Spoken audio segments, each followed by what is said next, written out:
happy for you.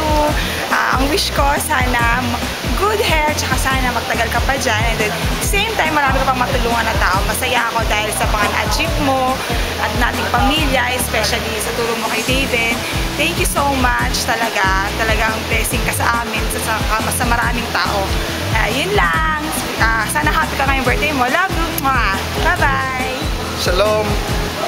First of all, I want to thank you for being such a great mom. Salamat sa lahat ng ginawa mo sa amin. Salamat sa encouragement, sa support, lahat-lahat na ginawa mo. We're so blessed to have you as our mama. And ngayong birthday mo, I pray na magkaroon ka pa ng good health, tsaka ng maraming blessings sa buhay mo. I'm so proud of you. You're the best mom in the world. Happy birthday, Ima. I love you.